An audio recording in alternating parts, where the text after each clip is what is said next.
C'est encore une fois un plaisir de vous retrouver pour votre édition de la semaine. Au sommaire de ce round-up, la destitution de Aminata Touré de son siège parlementaire par le bureau de l'Assemblée nationale. La candidate à la présidentielle de 2024 ne compte pas se laisser faire. Elle promet de se battre jusqu'à son dernier souffle contre ce qu'elle qualifie d'une injustice à son encontre. Et puis, attaque répétée contre les acteurs de la justice. Le chef de l'État Macky Sall met en garde et entend défendre avec fermeté la justice et les magistrats. Il a présidé lundi la cérémonie solennelle de rentrée des cours et tribunaux.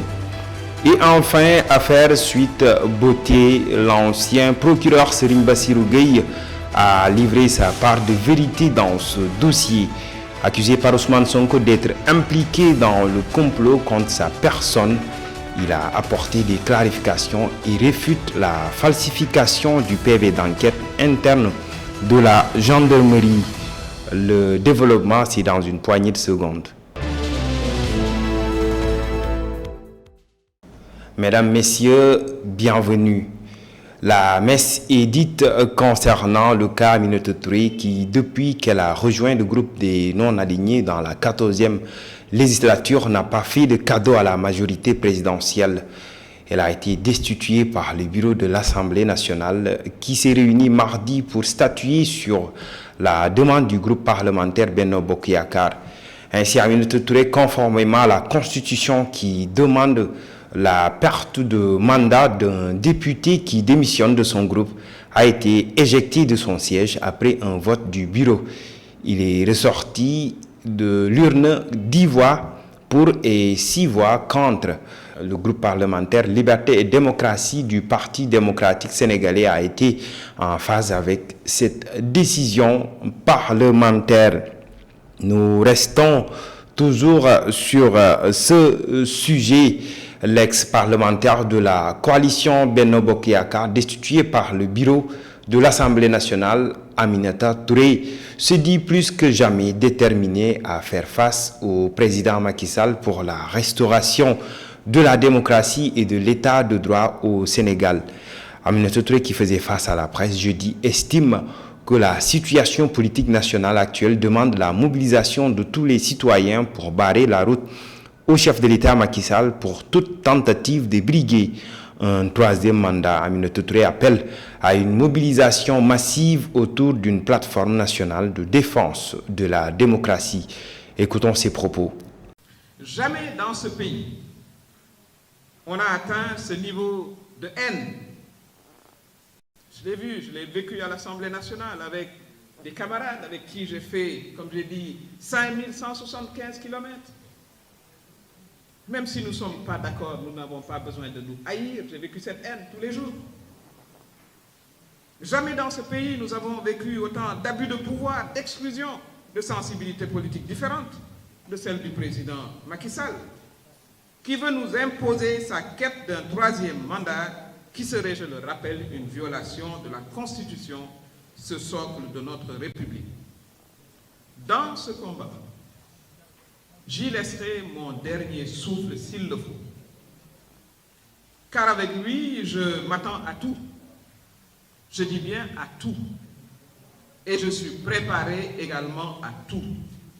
Parce que je considère que la vie n'a de sens que si elle est vécue dans l'honneur et en accord avec ses propres convictions.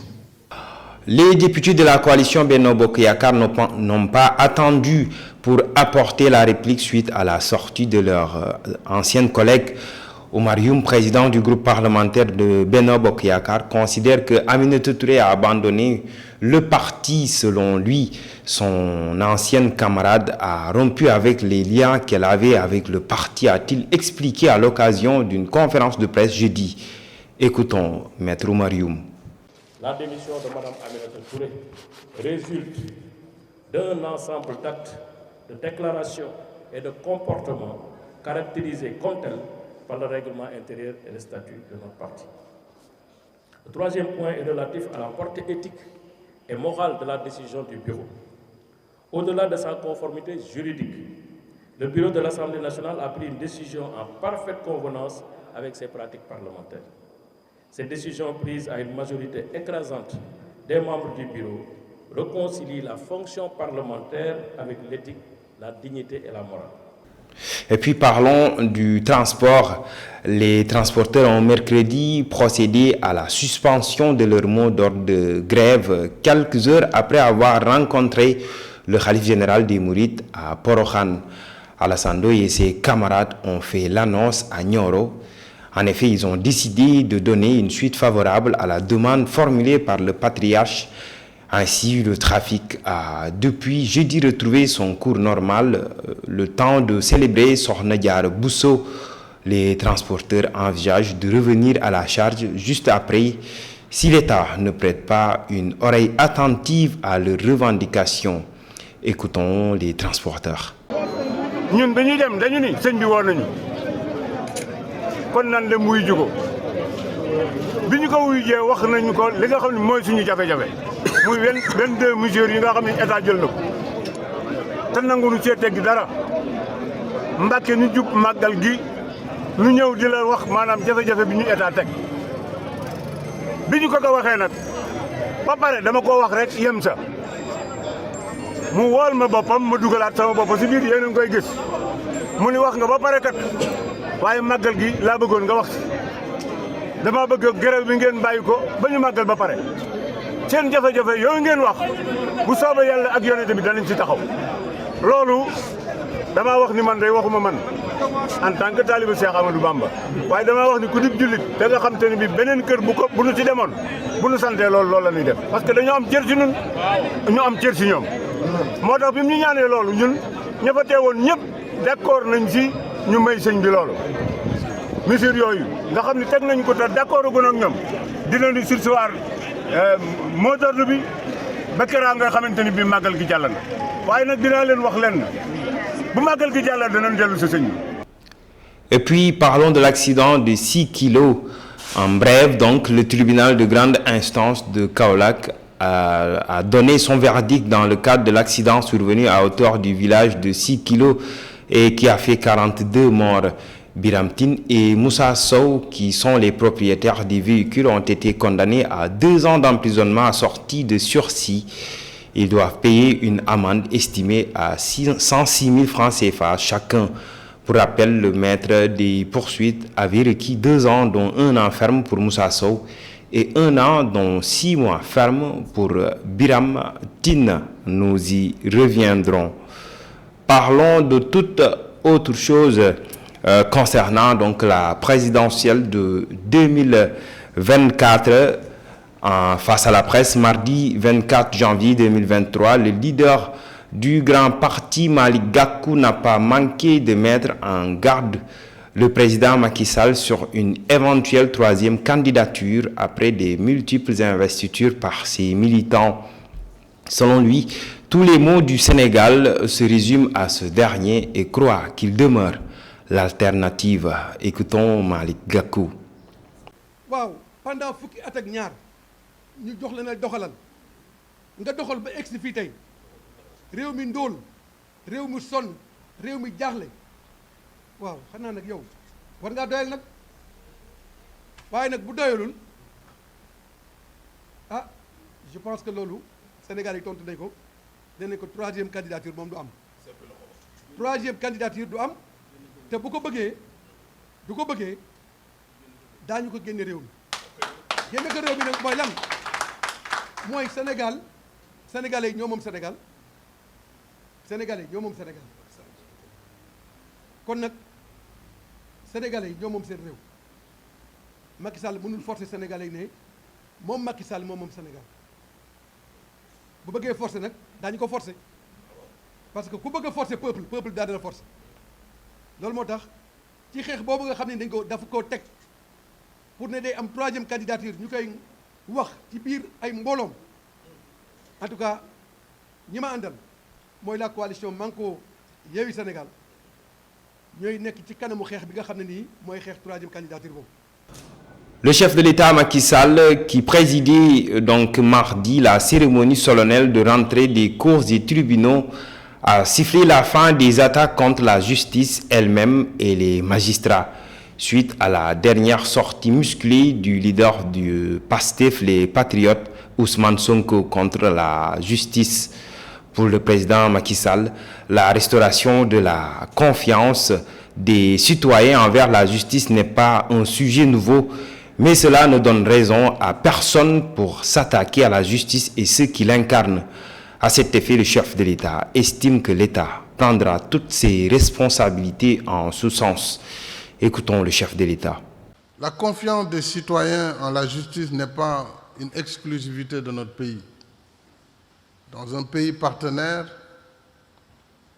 une loi vient d'être votée, une loi portant restauration de la confiance des citoyens envers la justice. Donc ce n'est pas un sujet nouveau, mais ce n'est pas une raison pour qu'on jette l'opprobre sur les acteurs de la justice et sur la justice elle-même. L'État, en ce qui le concerne, défendra avec fermeté la justice et les magistrats qui sont chargés de l'incarner. Et puis l'affaire Sweet Beauté, l'ancien procureur de la République, Serigne Bassirou Gueye, a réfuté les accusations portées en son encontre par le président du PASTEF, les Patriotes, Ousmane Sonko, concernant l'affaire pour le magistrat. Il n'a jamais été question de falsification du procès verbal d'enquête de la gendarmerie, comme le soutient Ousmane Sonko. Et il faisait face à la presse vendredi pour apporter plus d'éclairage sur ce dossier. Écoutons l'ancien procureur de la République. Rapport bi kenn changé wu ci dara de dinaa leen ko woon léegi mais dafa am ay problème ner nga may commencé kenn changé wul dara dinaa leen woon li mu wax amul mais dama lay wax ni la même bu fekkoon man accusé nañ ma loolu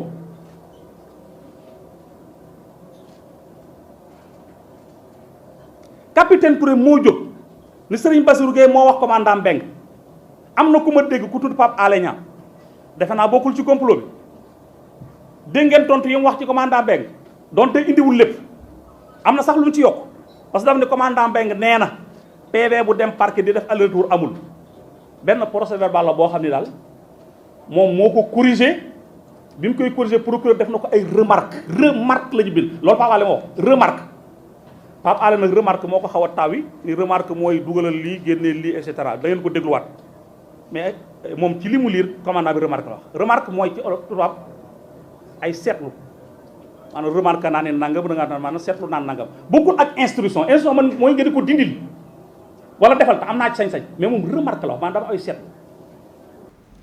En conférence de presse vendredi, les députés du groupe parlementaire Yewwi Askan Wi ont répondu à l'ancien procureur de la République. Selon Birame Souleye Diop, s'il fallait parler d'un lieu de crime dans ce dossier, la scène a été souillée par les interventions ininterrompues de Serigne Bassirou Gueye qui relève le député charge à tout va leur leader Ousmane Sonko. Monsieur Bassirou Gueye est un acteur du procès. Il a été procureur. Il a instruit à charge.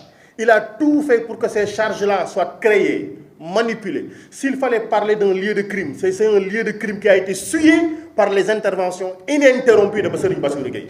Et c'est lui qui, comme un justicier, vient ici encore, parce qu'il est aujourd'hui hors de ce procès-là, il revient encore pour charger à côté. Il est là-dedans, il charge, il est dehors, il charge. Mais sa haine de Ousmane Sonko ne s'explique nullement. Et la haine n'est jamais un bon conseil. Voilà pourquoi tout ce qu'il a fait hier a été contre lui. Et je parie que Macky Sall est en train de l'insulter, puisqu'il passe aussi son temps à insulter d'ailleurs. Il est en train de l'insulter parce qu'il a passé son temps aussi à dévoiler l'exactitude, l'effectivité du complot. Mais c'est des cancres. Ils peuvent utiliser tous les moyens, mais comme c'est des cancres, leur crime ne sera jamais parfait. Et il a passé son temps à démontrer que leur crime n'est pas parfait. Il reconnaît qu'il y a deux rapports. En bref, le journaliste du bureau de Dakaractu a été violenté à la mairie de Kaolack à l'occasion de la session extraordinaire du vote du budget de la municipalité. Voulant accéder à la salle comme ses confrères, le journaliste de Dakaractu s'est vu refuser l'accès Appel et Sempic ont vigoureusement dénoncé l'acte et annoncent une plainte devant le procureur près du tribunal de grande instance de Kaolack. Nous y reviendrons dans nos prochains développements. Et puis, parlons également de l'affaire Nitdoff. Le doyen des juges d'instruction, Oumar Maham Diallo, a inculpé et placé sous mandat de dépôt le rappeur Mortal Gueye alias Nitdoff. L'activiste va passer sa première nuit à la citadelle du silence. Il est poursuivi pour 3 chefs d'accusation, dont la diffusion de fausses nouvelles, outrage aux magistrats, menace de mort sur les autorités judiciaires. Pour rappel, Nitdoff a été interpellé par les éléments de la sûreté urbaine après un live qu'il avait tenu sur les réseaux sociaux. Nous y reviendrons dans nos prochaines éditions. Nourrir l'Afrique, souveraineté alimentaire et résilience, c'est le thème de la 2e conférence internationale de Dakar sur l'agriculture qui a été officiellement démarrée mercredi au centre de conférence Abdou Diouf de Diamniadio. Le chef de l'État Macky Sall, qui a présidé la rencontre, a saisi l'opportunité pour inviter le continent africain à mettre fin à sa dépendance alimentaire vis-à-vis de l'extérieur. Plusieurs chefs d'État et de gouvernement ont pris part à ce rendez-vous. Écoutons le chef de l'État. Cette crise sans précédent nous édifie sur l'urgence pour notre continent de mettre fin à sa dépendance alimentaire vis-à-vis de l'extérieur. J'ai beaucoup aimé, lors d'une discussion que j'ai eue hier avec le président Higgins, qui est un panafricaniste convaincu, j'ai été surpris des convergences idéologiques que nous avons eues lorsqu'il me disait l'Afrique, avant, n'était pas dépendante alimentairement. Donc, à un moment donné de l'histoire et du parcours, l'Afrique est redevenue dépendante. Alors, il faut inverser et nous redonner cette souveraineté alimentaire. L'Afrique doit apprendre à se nourrir par elle-même et à contribuer à donner de la nourriture au monde. Le ministre de l'Intérieur et de la Sécurité publique, Antoine Félix Abdoulaye Diome, a présidé la cérémonie de sortie de la 46e promo composée de 1262 agents prêts à servir la nation en participant à la sécurité nationale. Le ministre de l'Intérieur, en plus de 1385 élèves, tous gardes confondus, annonce que très prochainement, plus de 4000 agents seront recrutés en vue de renforcer davantage les moyens humains de la police nationale. Antoine Félix Abdoulaye Diome précise également que c'est une volonté du chef de l'État, Macky Sall, de placer la sécurité comme une priorité manifeste de l'axe 3 du plan Sénégal émergent. Ce recrutement massif de fonctionnaires de police entre dans le cadre du programme de montée en puissance de notre vaillante police nationale. Ainsi, en plus de la 47e promotion composée d'un effectif de 1385 élèves, tous grades confondus et dont la formation est en cours, j'ai le plaisir d'annoncer ici que très prochainement, on procédera à un recrutement de plus de 4000 fonctionnaires de police. Enclencher ce processus depuis quelques mois en vue de renforcer davantage les moyens humains de la police nationale. Vous ne manquerez pas au cours de votre carrière de rencontrer quelques obstacles, mais avec la force et la détermination de votre parrain qui vous a été donné en exemple, vous réussirez à les surmonter dans un contexte où on a fini de remarquer que par l'influence grandissante des réseaux sociaux et de certains autres médias, on peut facilement, si on y prend garde, se détourner de votre chemin. Mais rappelez-vous toujours, au-delà de la devise de ce matin, que vous devez toujours être au service de la loi, mais dans l'honneur. Le moment qui a été choisi ce matin pour vous remettre vos épaulettes ne doit jamais être oublié. restez au service de la population et garantissez l'ordre et la sécurité en tout temps, en tout lieu et en toutes circonstances. Et en bref, la composante navale de l'armée dans ses œuvres de sécurisation des côtes sénégalaises a fait une saisie record de cocaïne selon la direction des relations publiques des armées qui a donné l'information mardi. C'est le patrouilleur de haute mer dénommé Kédougou qui a intercepté un navire contenant 805 kg de cocaïne. La DIRPA informe que le navire a été arrêté à hauteur à 335 km des côtes dakaroises. Nous y reviendrons dans nos prochaines éditions. Et c'est cette note d'information qui met terme à cette édition. Rendez-vous est donné le week-end prochain. D'ici là, nous vous souhaitons de passer d'agréables moments en compagnie de nos programmes. Au revoir.